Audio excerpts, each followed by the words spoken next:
मैंने ऐसा नहीं कहा। हमारे यहां पर 3 धर्म हैं। भागवत की कथा भगवान से नहीं मिलाती, भागवत की कथा आपको अपने कर्म से मिलाती है। और यदि आपको अपना कर्म मिल जाएगा तो गोविंद को तो आना ही पड़ेगा।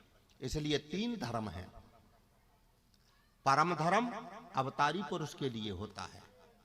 भगवान शंकर जी यही तो कह रहे हैं कि वैसे तो मुझे शादी करने का अधिकार नहीं है प्रभु, लेकिन आप कह रहे हो तो परम धर्म ये नाथ हमारा। तो जो अवतारी पुरुष होता है उसके लिए परम धर्म की साधना, और धर्म की साधना साधुओं के लिए है, गृहस्थों के लिए धर्म की साधना नहीं है।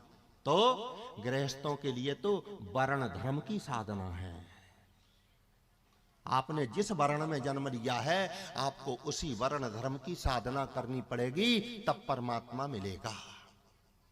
और वर्ण की जो व्यवस्था है वो ब्राह्मणों ने नहीं की।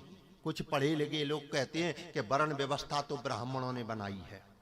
कुछ ज्यादा पढ़े लिखे लोग कहते हैं वर्ण व्यवस्था तो मनु ने बनाई है। कौन कहता है? भगवान गीता में कह रहे हैं चिल्ला चिल्ला कर। गीता भगवान का वचन है।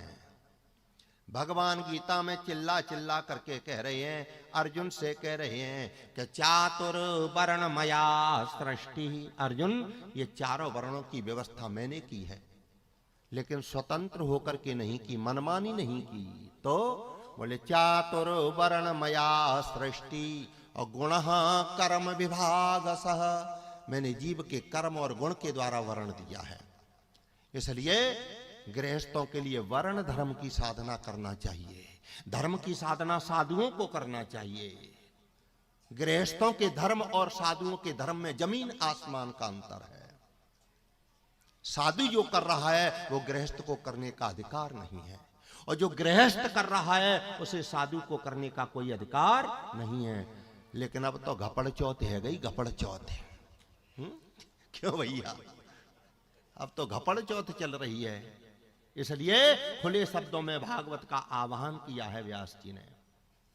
ये लोभ की कथा नहीं है, ये लालच की कथा नहीं है, ये सत्य की कथा है। इसलिए वर्ण धर्म की साधना